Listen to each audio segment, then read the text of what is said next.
Hello everyone, welcome to Uttam's academy turning point coaching centre Kadapa. మరి మనకు త్వరలోనే ఆర్ఆర్బీ నుంచి NTPC non technical popular categories నుంచి మనకు జాబ్స్ రాబోతున్నాయి. మరి చాలామంది మిత్రులందరూ కూడా సార్ ఇక ఎన్టీపీసీకి ప్రిపరేషన్కు ఏవే సిలబస్ ఉంటుంది, ఏ టాపిక్స్ ఉంటాయి, మరి యొక్క సబ్జెక్ట్ నుంచి ఏ టాపిక్స్ మీద ఎక్కువ వేడేజ్ ఉంటుంది అని అడగడం జరిగింది. అందువల్ల మీ అందరి కోసం కంప్లీట్ డీటెయిల్డ్గా సిలబస్ అంతా కూడా మనకి ఏమేమి ఉంది, ప్రిలిమ్స్ ఎంత మార్కులకు ఉంది, మెయిన్స్ ఎంత మార్కులకు ఉంది, ప్రిలిమినరీలో వచ్చే టాపిక్స్ ఏంటివి, మెయిన్స్ టాపిక్స్ ఏంటివి అన్నీ కూడా క్లియర్ కట్గా ఇక్కడ చేయబోతున్నాం. మరి చూడబోయే ముందుగా మీరందరూ కూడా కంపల్సరీగా మనకు వాట్సాప్ గ్రూపులో జాయిన్ కండి. ఉత్తమ్స్ 5M క్లబ్ అని మెయింటైన్ చేస్తున్నాం. ఇప్పటికే దాదాపు మనకు 10,000 మంది పైచీలకు మనకి గ్రూపులో ఉన్నారన్నమాట. మీరు కూడా జాయిన్ కావాలనుకుంటే మీరు మనకి నెంబర్ 8688080802కి సింపుల్గా యాడ్ మీద నాకు మెసేజ్ చేస్తే మిమ్మల్ని మనకి గ్రూప్లో ఉత్తమ్స్ 5M క్లబ్లో యాడ్ చేయడం జరుగుతుంది. దీని నుంచి మీకు అప్డేట్స్ మీకు ఇస్తూ ఉంటాం. మరి ఒక్కసారి ఈ యొక్క సిలబస్ అంతా చూడబోయే ముందుగా మరి ఫిలిమ్స్ ఏ విధంగా ఉంటుంది, ఈ యొక్క అసలు ఆర్ఆర్బీ ఎన్టీపీసీలో ఏముంటాయి అనేది ఒక్కసారి బ్రీఫ్గా మీకు చెప్పడం జరుగుతుంది. ముఖ్యంగా ఇక ఆర్ఆర్బీ ఎన్టీపీసీ నోటిఫికేషన్ అనేది మనకు జూలై లేదా ఆగస్టు రాబోతూ ఉంది. మొత్తం 10,000 పైచీలకు వేకెన్సీ ఉంటాయనేసి అంచనా ఉంది. డిగ్రీ పాస్ అని అందరూ అప్లై చేసుకోవచ్చు. ఏజ్ 18 నుంచి 30 వరకు ఈడబ్ల్యూఎస్ వాళ్ళు కానీ జనరల్ రాసుకోవచ్చు. ఎందుకంటే ఈసారి వచ్చే ప్రతి ఆర్ఆర్బీ ఎగ్జామినేషన్లో కూడా 3 ఏళ్ళ వయస్సు మనకు పెంచడం జరిగింది ప్రతి ఒక్కరు కూడా. మరి ఇక్కడ మనకి సెలక్షన్ ప్రొసీజర్ అనేది స్టేజ్ 1 ఉంటుంది, స్టేజ్ 2 ఉంటుంది, తర్వాత స్కిల్ టెస్ట్ లేదా కంప్యూటర్ బేస్డ్ టెస్ట్ ఉంటుంది, తర్వాత మెడికల్ అండ్ మనకు సర్టిఫికేట్ వెరిఫికేషన్ జరుగుతుంది అనమాట. దీనిలో చూస్తే ఇక పోస్ట్ ఏముంటాయి ఈ యొక్క ఎన్టీపీసీలో అంటే జూనియర్ క్లర్క్ టైపిస్ట్ ఉంది, సీనియర్ క్లర్క్ టైపిస్ట్ ఉంటుంది, ట్రైన్స్ క్లర్క్ ఉంటాయి, కమర్షియల్ క్లర్క్స్ ఉంటుంది, అకౌంట్స్ క్లర్క్ ఉంటుంది, ట్రాఫిక్ అసిస్టెంట్ ఉంది, గూడ్స్ గార్డ్స్ ఉంది, స్టేషన్ మాస్టర్ ఉంది, ఈసీఆర్స్ ఉంటుంది, కమర్షియల్ అప్రెంటిస్ ఉంటుంది, నెగిటివ్ మార్క్ ఉంటుంది, నార్మలైజేషన్ ఉంటుంది. మరి స్టేజ్ 1లో మనకి ఏముందంటే మ్యాథమెటిక్స్ 30 మార్కులకు ఉంటుంది, రీజనింగ్ 30 మార్కులకు ఉంటుంది, జనరల్ అవేర్నెస్ 40 మార్కులకు ఉంటుంది. మొత్తం అయితే 100 మార్కులు 90 నిమిషాల టైం. 1:20లో మనకు స్టేజ్ 2 కాల్ఫర్ చేయడం జరుగుతుంది. మరి స్టేజ్ 2లో మనకి ఏముందంటే మ్యాథమెటిక్స్ 35 మార్కులు, రీజనింగ్ 35 మార్కులు, జనరల్ అవేర్నెస్ 50 మార్కులు ఉంటుంది. మొత్తం 120 క్వశ్చన్స్, 90 నిమిషాల టైం మాత్రం సేమే, కానీ మెయిన్స్లో మనకు క్వశ్చన్స్ పెరుగుతాయి. అంటే మన స్పీడ్ అక్యురసీ పెంచుకోవాలని అర్థం. మరి 1:20లో పిలుస్తారు కాబట్టి దీని పరంగా ఎన్టీపీసీ పరంగా ఎవరికైనా సరే ఈ యొక్క కోచింగ్ ఆఫ్లైన్ కోచింగ్ కావాల్సిన వాళ్ళు ఎస్ఎస్సి కానీ ఆర్ఆర్బీ కానీ కోచింగ్ కావాల్సిన వాళ్ళు బ్యాంక్స్ కానీ ఉత్తమ్స్ అకాడమీ అయితే ఆన్లైన్ కోచింగ్ ఇస్తుంది మీకు. మరి ఆఫ్లైన్ కోచింగ్ కావాల్సిన వాళ్ళు అయితే మన టర్నింగ్ పాయింట్ కోచింగ్ సెంటర్ కడపకు రావచ్చు. మీకు ఏ డౌట్స్ మీకు నెంబర్ 8688080802కి మీరు కాల్ చేయండి. ఇక్కడ మీకు మార్నింగ్ టు ఈవినింగ్ వరకు షెడ్యూల్ ప్రకారం మీకు క్లాసెస్ జరుగుతాయి, ఎగ్జామ్స్ జరుగుతాయి, స్టడీ హాల్ ఉంటుంది, లైబ్రరీ ఫెసిలిటీ మీకు ఉంటుందన్నమాట. సో ఈ యొక్క అవకాశం మీరు అందరూ వినియోగించుకోండి. ఎస్ఎస్సి ఎగ్జామ్స్ పడుతున్నాయి, రైల్వే ఎగ్జామ్స్ కూడా పడుతున్నాయి. మరియు కంప్లీట్ డీటెయిల్స్ ఒకసారి వచ్చినట్టయితే first one mathematics. So mathematics మనం చూసినట్టయితే మ్యాథమెటిక్స్లో మనకు ప్రిలిమినరీ అంటే స్టేజ్ 1లో మనకు 30 మార్కులకు ఉంటుంది, అదే స్టేజ్ 2 అయితే మనకు 35 మార్కులు ఉంటుంది. సో మొత్తానికి అయితే మాత్రం మ్యాథమెటిక్స్ అనేది సేమ్ 30 మార్కులు, ప్రిలిమ్స్లో 35 మార్కులు మెయిన్స్లో ఉంటుంది. అయితే మరి దీనిలో మనకు ఏమేమి టాపిక్స్ ఉంటాయి, ఏమి లేవు అంటే ఇక మనకు నెంబర్ సిస్టమ్ ఉంది, అదే మాదిరిగా డెసిమల్ సిస్టమ్ ఉంది, ఫ్రాక్షన్స్ ఉన్నాయి, ఎల్సిఎం అండ్ హెచ్సిఎఫ్ ఉంది, పర్సంటేజెస్ ఉన్నాయి, సింపుల్ ఇంట్రెస్ట్ ఉంది, కాంపౌండ్ ఇంట్రెస్ట్ అంటే బారు వడ్డీ, చక్రవడ్డీ మరియు పర్సంటేజ్లు, కసాగు కసాబాలు, భిన్నాలు, దశాంశ భిన్నాలు, సంఖ్య వ్యవస్థ, వాటితో పాటుగా ప్రాఫిట్ అండ్ లాస్ లాభ నష్టాలు ఉంది, టైం అండ్ వర్క్ ఉంది, మరియు స్పీడ్ అండ్ డిస్టెన్స్ ఉంది. ఇక్కడ మనకు బోర్డ్స్ కూడా కవర్ అవుతుంది అనమాట, మెన్సురేషన్ ఉంది. దాంతో ఇదంతా వచ్చేసి మనకు జనరల్గా అన్ని ఎగ్జామ్స్లో ఉండేది, ముఖ్యంగా బ్యాంక్ ఎగ్జామినేషన్లో.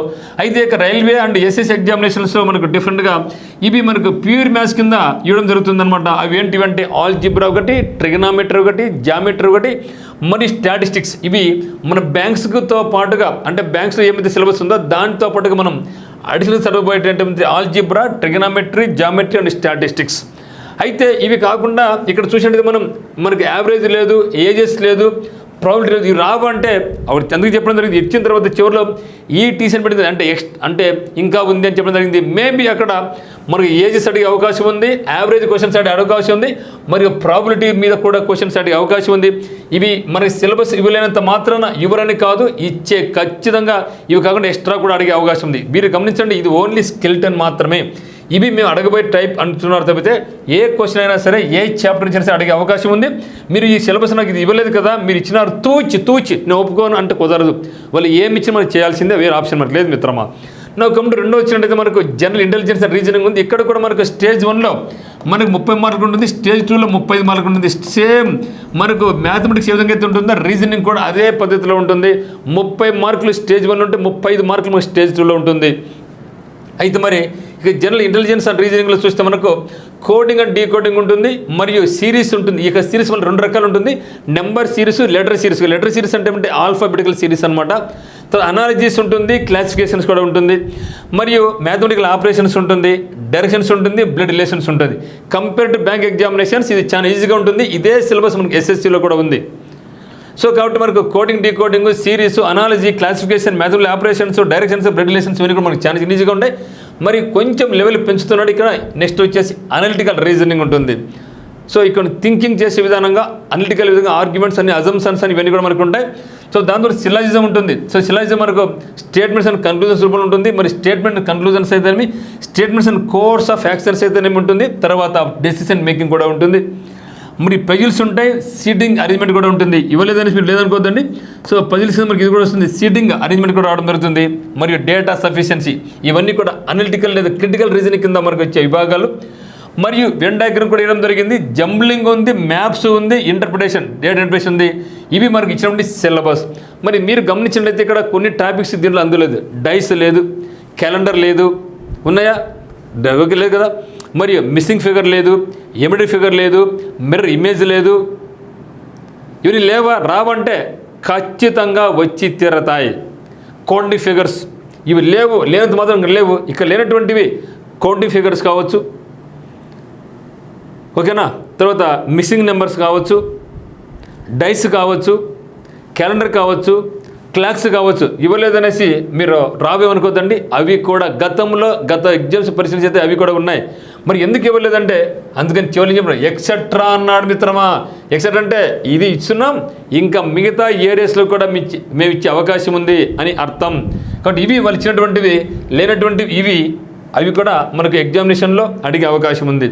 సో నెక్స్ట్ వచ్చినట్టయితే మనకు జనరల్ అవేర్నెస్. సో జనరల్ అవేర్నెస్లో ముఖ్యంగా మనకు 40 క్వశ్చన్స్ స్టేజ్ 1 ఉంటుంది ప్రిలిమ్స్లో, అదే స్టేజ్ 2లో వచ్చేసి మనకు 50 మార్కులకు ఉంటుంది.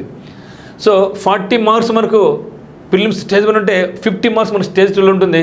మరి జనరల్ అవేర్నెస్ మనకి ఏమేమి ఉన్నాయంటే, అయితే ఇక్కడ మనకు గ్రూప్ 1, గ్రూప్ 2, సచివాలయాలు, ఎస్ఐ, కౌన్సిల్ లెవెల్లో డెప్త్ అవసరం లేదు. ఇక్కడ సేమ్ టు సేమ్ ఎస్ఎస్సీలో ఏమైతే ఉంటుందో అదే సిలబస్ ఇక్కడ మనకు ఉంది. ఈవెన్ హైకోర్టు ఎగ్జామినేషన్లో ఏ సిలబస్ ఉందో ఈవెన్ చూడండి, మీరు గమనించండి. హైకోర్టు ఎగ్జామినేషన్లో కూడా మనకు జనరల్ అవేర్నెస్ కానీ, రీజనింగ్ కానీ ఇవి మనకు ఒకటే ఉంటుంది. అయితే ఇక్కడ మనకి ఏముందంటే కరెంట్ అఫైర్స్ ఉంది మొట్టమొదటిగా. సో కరెంట్ అఫైర్స్ ఇక్కడ మోస్ట్లీ ఇక్కడ మనకు రైల్వే కాబట్టి స్టేట్లో కరెంట్ అఫైర్స్ ఎక్కువ అడగడు. ఓవరాల్గా అంటే నేషనల్ లెవెల్లో ఓవరాల్ ఎక్కడ ఇంపార్టెంట్ ఇష్యూ అయితే ఉందో దానికి ఖచ్చితంగా అడిగే అవకాశం ఉంది. దాంతోపాటు ఇంటర్నేషనల్ కరెంట్ అఫైర్స్ కూడా అడుగుతారు.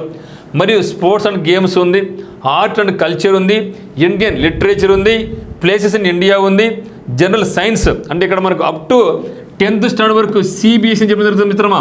అప్ టు 10th స్టాండర్డ్ వరకు సిబిఎస్ఈ బుక్స్ రెఫర్ చేసుకోవాలి.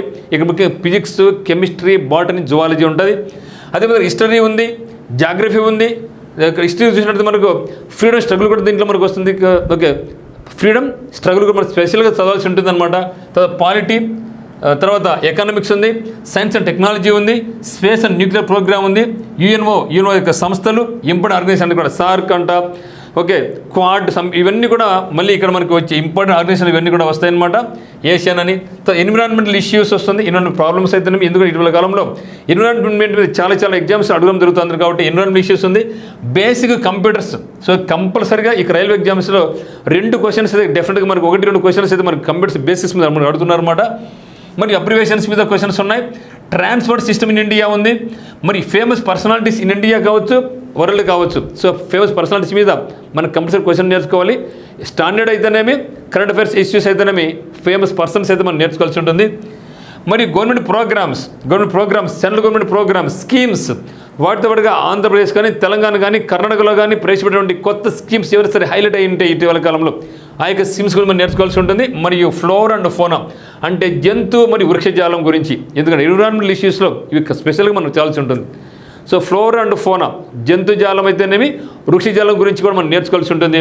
ఇవి కాకుండా ఇంకా మోర్ అని చెప్పడం జరిగింది. ఇంకా మోర్ అంటే ఇంకా మనకు టైగర్ ప్రాజెక్ట్స్ అంట, తర్వాత నేషనల్ థర్మల్ పవర్ స్టేషన్స్ అని, యునెస్కో సైట్స్ అని, ఇవన్నీ కూడా మనం స్పెషల్గా నేర్చుకోవాల్సి. అంటే ఒక్కటి ఇది కాదు అది కాదు అనుకుంటా, ఓవరాల్గా అయితే మాత్రం మనకు మంచి ఐడియా ఉండాలి దాని మీద. అయితే డెప్త్ పోడు. ఎస్ఎస్సి కానీ రైల్వే ఎగ్జామ్స్లో కానీ జనరల్ అవేర్నెస్ అంటే ఈవెన్ హైకోర్టు ఎగ్జామ్స్ కూడా డెప్త్ బోర్డు ఏది తీసుకుని ఇది కామన్గా మనకు ఉండేది అన్నీ కూడా బేసిక్లో నేర్చుకోవాలి. అయితే మనం ఎక్కువ ఇంపార్టెన్స్ కూడా ఇవ్వాలి. ఎందుకంటే చూడడానికి మాత్రం చాలా సింపుల్గా ఉంటాయి ఇవన్నీ కూడా, కానీ దీని యొక్క లెంత్ చాలా వ్యాస్ట్గా ఉంటుంది మిత్రమా. సో కాబట్టి ఇక్కడ మనకు 40 మార్క్స్ ప్రిలిమ్స్ ఉంది, 50 మార్క్స్ మనకు స్టేజ్ 2లో ఉంది. కాబట్టి డిసైడింగ్ ఫ్యాక్టర్ మనకు కంపల్సరీగా జనరల్ అవేర్నెస్ అవుతుంది. ఎందుకంటే ఇక జనరల్ ఇంటెలిజెన్స్ రీజనింగ్ అనేది ప్రతి ఒక్కరు కూడా 30కి 30 కానీ 35కి 35 కానీ తెచ్చుకుంటారు. కానీ ఈ మ్యాథ్స్ కూడా బాగానే చేసుకుంటారు. కానీ ప్రతి ఒక్కరికి బాగా దెబ్బ వేసేది ఏదంటే జనరల్ అవేర్నెస్. చూడడానికి సింపుల్ అనిపిస్తుంది, కానీ ఇవన్నీ కూడా మీరు కవర్ చేయాలంటే ఎక్కువ టైం తీసుకుంటుంది మిత్రమా. బట్ జూలైలో లేదా ఆగస్టు మనకు ఎన్టీపీసీ రాబోతుంది. కాబట్టి మీరు అందరూ కూడా ఇప్పటి నుంచి ప్రిపరేషన్ కొనసాగించండి. మీరు ఒకవేళ కావాలనుకుంటే మనకు టర్నింగ్ పాయింట్ కోచింగ్ సెంటర్కి మీరు రావచ్చు. ఇక్కడ టర్నింగ్ పాయింట్ అంతా మీకు ఒక షెడ్యూల్ వేసుకొని మీకు క్లాసెస్తో పాటుగా ఎగ్జామ్స్ జరుగుతాయి, నైట్ స్టడీ ఉంటుంది, లైబ్రరీ ఫెసిలిటీ మనకు ఉంటుంది. అది కాకుండా ఒకవేళ మీకు కోచింగ్ వద్దనుకున్నా కూడా మీకు ఇక్కడ ఒక ఎన్విరాన్మెంట్ మీకు కల్పిస్తాం. మీరు హాస్టల్ ఉండి కూడా చదువుకోవచ్చు అనమాట. స్టడీలో 10 వరకు నేను మీకు అందుబాటులో ఉంటానన్నమాట. నేను మీ దగ్గర ఉండి మిమ్మల్ని మానిటర్ చేస్తూ ఉంటాను. కాబట్టి మీరు ఎవరైనా ఇంటికాడ చదవలేని వాళ్ళు కూడా మనకి టర్నింగ్ పాయింట్ సెంటర్ కడపకు వచ్చేసి మీరు హాస్టల్లో ఉండి హాస్టల్ ఫీజు కట్టుకొని మీరు ఇక్కడ మీ యొక్క ప్రోగ్రామ్ కొనసాగించుకోవచ్చు. ఒకవేళ కోచింగ్ అవసరం ఉంటే కోచింగ్ జాయిన్ కావచ్చు. అయితే టర్నింగ్ పాయింట్ కోచింగ్ సెంటర్కి మీకు ఏ డౌట్స్ ఉన్నా కూడా మనకి నెంబర్ 8688080880 మీరు కాల్ చేయండి. సో అయితే మాత్రం అతి త్వరలోనే మనకి ఎన్టీపీసీ రాబోతుంది. కాబట్టి వచ్చిన తర్వాత టైం ఉండదు మిత్రమా. వచ్చిన తర్వాత టైం ఆగదు, సర పరిగెడుతుంది. జూలైలో ఎగ్జామ్ క్లియర్గా చేయడం జరిగింది, ఎన్టీపీసీ చెప్పడం జరిగింది. గ్రూప్ డి కూడా నోటిఫికేషన్ రాబోతుందని చెప్పడం జరిగింది. కాబట్టి మీరు ఎప్పటి నుంచి మీకు ప్రణాళిక సిద్ధం చేసుకోండి. అతి త్వరలోనే మరి ఇక ఎన్టీపీసీలో ప్రిలిమ్స్ క్రాక్ చేయాలంటే బేసిక్లోనే ఎట్లా చేయాలనేది కూడా వీడియో చేయడం జరుగుతుంది. అది గ్రూప్ డి గురించి కూడా మీకు ఖచ్చితంగా అప్డేట్స్ అనేది ఉంటాయన్నమాట. సో కాబట్టి మీరు ఫస్ట్ టైం చూస్తున్న మన ఛానల్ సబ్స్క్రైబ్ చేసుకోండి, పక్కన బెల్ గంట కూడా కొట్టేసండి. మీకు ఏ డౌట్స్ ఉన్నా కూడా మనకి ఛానల్లో మీరు 5M క్లబ్లో మీరు జాయిన్ కండి. దీంట్లో జాయిన్ కావడం వల్ల మీకు అప్డేట్స్ అని మీకు మేము అందిస్తూ ఉంటాం. ఇక అవకాశం మీరు జారి పెట్టుకుని మిత్రం అందరికీ call the very best. Thank you for watching.